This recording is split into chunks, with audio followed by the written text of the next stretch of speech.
ഏറെ കാലത്തെ കാത്തിരിപ്പിന് ശേഷം മുഹമ്മദ് റസൂലുള്ള എന്ന പുസ്തകത്തിന്റെ 3-ാം വാള്യം സയ്യിദുനാ റസൂലുള്ളാഹി സ്വല്ലല്ലാഹു അലൈഹി വസല്ലം എന്ന ആ മഹത്തായ ഗ്രന്ഥം നമ്മുടെ കരങ്ങളിലേക്ക് എത്തുക. ആ സന്തോഷത്തിന്റെ ഓരോ നിമിഷങ്ങളും അടുത്തുകൊണ്ടിരിക്കുകയാണ്. നമ്മൾ മലയാളത്തിൽ ഒരുപാട് പുസ്തകങ്ങൾ ഹബീബായ തങ്ങളെ കുറിച്ച് എഴുതിയത് വായിച്ചിട്ടുണ്ട്. പക്ഷേ കക്കാട് മുഹമ്മദ് ഫൈസി എഴുതിയ ഈ മുഹമ്മദ് റസൂലുള്ള എന്നുള്ള പുസ്തകം ഉണ്ടല്ലോ, ഇത് വായിച്ചപ്പോ നമുക്ക് കിട്ടിയ ഒരു അനുഭൂതി, ഒരു തിരിച്ചറിവ് ചെറുതൊന്നുമില്ല. എങ്കില് ഇൻഷാ അല്ലാഹ് 3-ാം വാള്യമായ സയ്യിദുനാ റസൂലുള്ളാഹി സ്വല്ലല്ലാഹു അലൈഹി വസല്ലം എന്ന ആ പുസ്തകം നമ്മുടെ കരങ്ങളിലേക്ക് എത്തുമ്പോൾ നമ്മുടെ കണ്ണും കൽബും നിറഞ്ഞിരിക്കും ഇൻഷാ അല്ലാഹ്, ഒരു സംശയം വേണ്ട. എന്നാൽ ആ സുന്ദരമായ മുഹൂർത്തത്തിന്റെ ദിവസം ഏതാണെന്ന് അറിയണ്ടേ?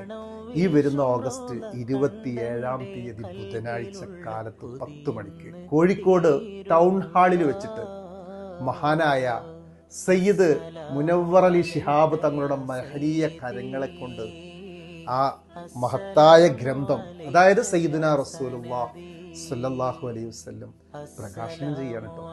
അപ്പൊ നമ്മളെല്ലാവരും ഒരുപാട് സന്തോഷത്തിലാണ്. ഞാനും എൻ്റെ കുടുംബവും ഒരുപാട് സന്തോഷത്തിലാണ്. അപ്പോൾ നിങ്ങളെല്ലാവരും ആ മഹത്തായ ആ ഒരു പ്രകാശന കർമ്മത്തിലേക്ക് ഒരുപാട് സന്തോഷത്തോടുകൂടി എത്തുമെന്ന് ഉറപ്പാണ്. എങ്കിൽ ഒരിക്കൽ കൂടി ഒത്തിരി സ്നേഹത്തോടു കൂടി ആ മഹത്തായ ആ വേദിയിലേക്ക്, ആ സദസ്സിലേക്ക് ഒത്തിരി സ്നേഹത്തോടു കൂടി റസാൻ.